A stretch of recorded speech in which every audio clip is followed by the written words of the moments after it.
నమస్తే, welcome to CM today. నేను మీ మధు.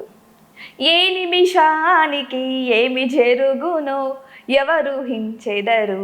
ఏ నిమిషానికి ఏమి జరుగునో ఎవరు హించెదరు. ఇది అనేది ఎగ్జాక్ట్లీ తెలంగాణ ప్రభుత్వానికి ఈ లైన్ అనేది డెఫినెట్లీ సూట్ అయ్యింది. ఎందుకు అంటే ఇప్పుడు నేను చెప్పబోయేది మంత్రివర్గ విస్తరణ గురించి కాబట్టి.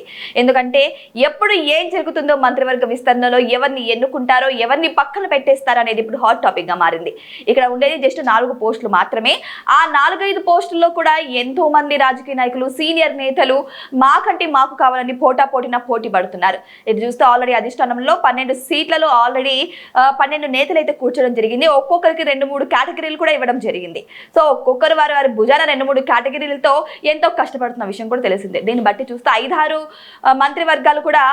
మంత్రివర్గాల్లో కూడా మంత్రులను తీసుకోవడం అయితే జరుగుతుంది. ఇక్కడ చూస్తే ఎస్సీ నుంచి ఏమో ఒకరిని, ఓబీసీ నుంచి ఒకరిని, ఓసీ నుంచి ఒకరిని, మైనార్టీస్ నుంచి ఒకరిని అయితే ఇక్కడ మొత్తం 5 మంత్రులను అయితే తీసుకోవడం జరుగుతుంది.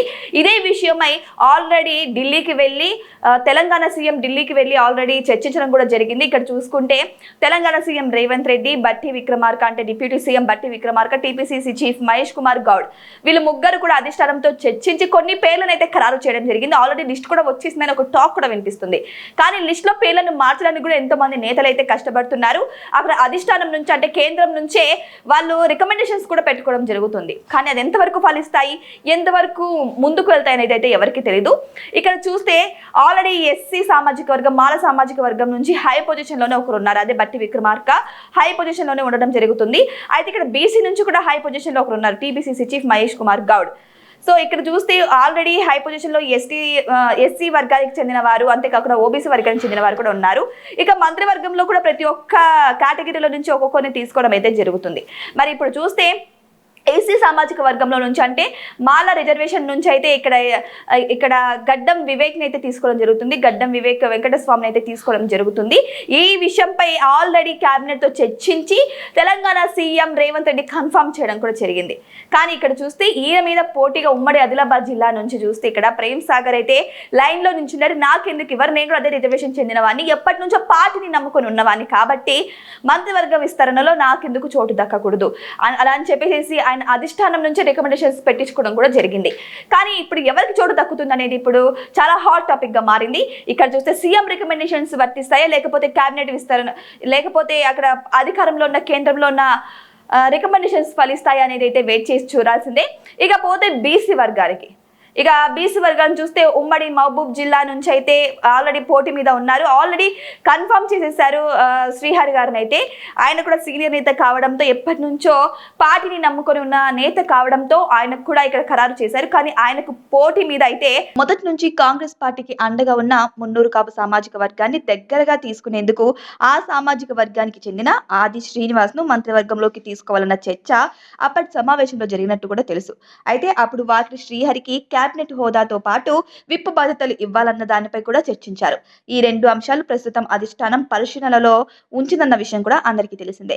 ఇక ముస్లిం సామాజిక వర్గానికి సంబంధించి మంత్రివర్గంలోకి తీసుకోవడానికి ఎమ్మెల్సీ అమీర్ అలీ ఖాన్ ఒక్కరే చట్టసభలో అందుబాటులో ఉన్నారు. అయితే ఈ వర్గం నుంచి ఆయనకే అవకాశాలు ఎక్కువగా ఉన్నాయని కూడా చెబుతున్నారు. ఇది కాకుండా ముస్లింల నుంచి పార్టీ సీనియర్ నేత ఎవరైనా కేబినెట్ లోకి తీసుకొని ఆ తర్వాత ఎమ్మెల్సీని చేసే అంశాన్ని కూడా పరిశీలిస్తున్నట్టు సమాచారం. ఇకపోతే రెడ్డి సామాజిక వర్గం నుంచి ఉమ్మడి నిజామాబాద్ జిల్లాకు చెందిన సుదర్శన్ రెడ్డి పేరు దాదాపు ఖరారైనట్టు తెలుస్తుంది. ఆయనను మంత్రివర్గంలోకి తీసుకోవాలని సీఎం రేవంత్ రెడ్డి మొదటి నుంచే పట్టుదలతో ఉన్నారట. అయితే ఉమ్మడి నిజామాబాద్ జిల్లాకు మంత్రివర్గంలో ప్రాతినిధ్యం లేకపోవడము ఆయనకు కలిసి వస్తుందని చెప్పొచ్చు. అయితే రెడ్డి సామాజిక వర్గం నుంచే మునుగోడు ఎమ్మెల్యే కోమటిరెడ్డి రాజగోపాల్ రెడ్డి కూడా తీవ్రంగా ప్రయత్నాలు చేస్తున్నారు. ఎన్నికల ముందు అధిష్టానం ఇచ్చిన హామీ మేరకు తనను మంత్రివర్గంలోకి తీసుకోవాలని ఒత్తిడి తెస్తున్నారు. కానీ ఉమ్మడి నల్గొండ జిల్లాలో అదే సామాజిక వర్గం నుంచి ఇప్పటికే ఉత్తమ్ కుమార్ రెడ్డి, కోమటిరెడ్డి వెంకటరెడ్డి కూడా మంత్రులుగా ఉన్నారు. పైగా కోమటిరెడ్డి వెంకటరెడ్డి రాజగోపాల్ రెడ్డికి స్వయాన తన సోదరుడు. ఈ నేపథ్యంలో రాజగోపాల్ రెడ్డికి కేబినెట్ లో అవకాశం కల్పిస్తే ఒకే జిల్లాలో ఒకే సామాజిక వర్గం నుంచి 3 మంత్రులకు అవకాశం ఇచ్చినట్లు అవుతుందని అధిష్టానం ఆలోచిస్తుంది. అలాగే ఒక కుటుంబం నుంచి కూడా ఇద్దరికి చోటు దక్కినట్టు అవుతుంది. ఈ నేపథ్యంలో రాజగోపాల్ రెడ్డిని మంత్రివర్గంలోకి తీసుకుంటే జరగబోయే పరిణామాలను అధిష్టానం అంచనా వేస్తున్నట్టు కూడా చెబుతుంది. ఒకవేళ రాజగోపాల్ రెడ్డిని మంత్రివర్గంలోకి తీసుకోవాలని అధిష్టానం భావిస్తే ఉగాది రోజున 5 నేతలు మంత్రులుగా ప్రమాణ స్వీకారం చేస్తారు అని అప్పట్లో బాగానే టాక్ అయితే వినిపించింది. ప్రస్తుతానికైతే అది స్కిప్ అయింది. అయితే ఇప్పుడు సమీకరణాలు కుదరకపోతే ఆ బెత్తును పెండింగ్ లో పెట్టి నలుగురికే అవకాశం ఇస్తుందన్న టాక్ కూడా వినిపిస్తుంది. కాగా లంబాడ సామాజిక వర్గం నుంచి మంత్రివర్గంలోకి చోటు ఆశిస్తున్న బాలు నాయక్ కు డిప్యూటీ స్పీకర్ పదవి దక్కనున్నట్టు కూడా తెలుస్తుంది. ఇక ఉమ్మడి రంగారెడ్డి జిల్లా నుంచి మంత్రివర్గంలో చోటు కోసం ఇబ్రహీంపట్నం ఎమ్మెల్యే మల్రెడ్డి రంగారెడ్డి, పరిగి ఎమ్మెల్యే రామ్మోహన్ రెడ్డి తమ వంతు ప్రయత్నాలు కూడా కొనసాగిస్తున్నారు. వీరిలో ఒకరికి ప్రభుత్వ చీఫ్ విప్ పదవి దక్కనున్నట్టు కూడా తెలుస్తుంది. ఇకపోతే కేబినెట్ విస్తరణపై ఢిల్లీలో అప్పుడు చర్చ కూడా సీరియస్ గానే జరిగిందన్న విషయం అందరికీ తెలిసిందే. అయితే కాంగ్రెస్ ఎమ్మెల్యే కోమటిరెడ్డి రాజగోపాల్ రెడ్డి కూడా ఈ విషయంపై ప్రస్తావించడం కూడా అందరికీ తెలిసిన విషయమే. తనకు మంత్రి పదవి వస్తుందని అనుకుంటున్నానని అప్పుడు ఆయన తెగ ప్రచారం కూడా చేసేసుకున్నారు. తనని మంత్రిగా స్వీకరిస్తారని కూడా చాలా ఫేమ్ చేసుకోవడానికి కూడా చాలా ట్రై చేశారు. అయితే ఇప్పటి వరకు అయితే ఢిల్లీ నుంచి తనకు ఫోన్ రాలేదన్న విషయం కూడా అందరికీ తెలిసిందే. అయితే హోం మంత్రిత్వ శాఖ అంటే తనకు ఇష్టమని, కెపాసిటీని బట్టి మంత్రుల ఎంపిక జరగాలని కూడా వ్యాఖ్యానించారు. అయినా ఏ పదవి వచ్చినా సమర్థవంతంగా నిర్వహిస్తానని, ప్రజల పక్షాన నిలబడతానని కూడా చెప్పుకొచ్చారు. అయితే రాజగోపాల్ రెడ్డి అప్పుడు అసెంబ్లీలో కూడా మీడియా సమావేశంలోనే ఆయన చెప్పుకొచ్చారు, ఒకవేళ అధిష్టానం కూడా నాకు మంత్రి పదవి ఇస్తే కట్టబెడితే దానికి తగ్గ ఫలితాలను కూడా నేను తీసుకుంటాను, ప్రజలకు కూడా అదే విధంగా సేవలు చేసుకుంటానని తన పాపులారిటీ కోసం అయితే ఇవన్నీ చెప్పుకోవడం జరిగింది.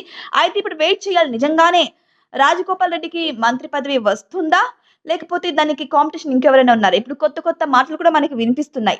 ఇక ఫైనల్ గా చూస్తే ఓసీ నుంచి వీరందరూ కూడా ఉన్నారు. ఇక ఇక్కడ చూస్తే ఓన్లీ మగవారికి కాకుండా మంత్రివర్గ విస్తరణలో ఆడవారికి కూడా చోటు కల్పించాలి. ఆల్రెడీ సీతక్క ఉన్నారు, కానీ ఇప్పుడు చూస్తే ఇంకొక కొత్త క్యాబినెట్ లకైతే ఆల్రెడీ ఇంకొక మహిళను కూడా రిజర్వేషన్ లకి తీసుకోవాలని చూస్తున్నారు. ఇక్కడ చూస్తే పోటీలో విజయ్ శాంతి గారి మాట అయితే ఎక్కువగా కనిపిస్తుంది. రాములమ్మని మంత్రివర్గంలోకి తీసుకోవాలని, ఒక మంత్రిని చేయాలని చాలా మంది అయితే యోచిస్తున్నారు. రీసెంట్ గానే రాములమ్మ ఎమ్మెల్సీ కూడా అయ్యారు. ఆ ఎమ్మెల్సీ నుంచి ఇప్పుడు ఇక్కడ మంత్రివర్గంలో కూడా తీసుకోవాలనుకుంటున్నారు. మరి ఇప్పుడైతే హాట్ టాపిక్ గా మారింది. ఇక్కడ ఎవరి పేర్లు కన్ఫర్మ్ అయ్యాయి, ఎవరి పేర్లను కన్ఫర్మ్ చేయలేదు, ఎవరిని పక్కన పెట్టేస్తున్నారు? ఇక్కడ అధిష్టానం వాక్కు ఫలిస్తుందా లేకపోతే సీఎం వాక్కు ఫలిస్తుందా? ఇంకొక ఇక్కడ మంత్రివర్గ విస్తరణకు ఆలస్యం అవడానికి కూడా చాలా రీజన్స్ అయితే కనిపిస్తున్నాయి. ఇక్కడ కేంద్రంలో చూసుకుంటే రాహుల్ గాంధీ పర్సనల్ లైఫ్ లో కూడా ఐడి సోదాలు జరుగుతున్నాయనే ఒక టాక్ కూడా వినిపిస్తుంది. ఆ ఐడి సోదాల వల్లే వాళ్ళు కూడా ఇంకా ఏం కన్ఫర్మ్ చేయట్లేదు. అయితే ఉన్న పేర్లను మార్చే యోచనలో ఉన్నారా, అందుకే కన్ఫర్మ్ చేయట్లేదా? ఆల్రెడీ ఎలాగో పేర్లు రిజర్వేషన్ చేసేసారు, వీరికే మంత్రివర్గం ఇవ్వాలని ఒక లిస్ట్ కూడా వచ్చేసింది. మళ్ళీ దాంట్లో పేర్లను మార్చడానికి ఆలస్యం చేస్తున్నారా లేకపోతే ఐడి సోదాల వల్లనే ఆలస్యం జరుగుతుందా? ఏదేమైనా కానీ ఇక్కడ మంత్రివర్గ విస్తరణ అయితే ఆలస్యం జరుగుతూనే ఉంది. ఆల్రెడీ కాంగ్రెస్ అధికారంలోకి వచ్చి 1 year సెలబ్రేషన్స్ కూడా జరిగిపోయాయి. ఎంతో గానీ సెలబ్రేషన్స్ చేశారు, కానీ ఇంకా మంత్రివర్గ విస్తరణ మాత్రం అలాగే ఉంది. మరి చూడాలి ఎవరికి చోటు దక్కుతుందా? పార్టీని నమ్ముకున్న సీనియర్ నేతలకా లేకపోతే రీసెంట్ గా వచ్చిన వాళ్ళకా లేకపోతే కేంద్రం నుంచి రికమెండేషన్స్ తీసుకున్న వారికా? వెయిట్ చేసి చూడాల్సిందే ఏం జరగబోతుందా అని.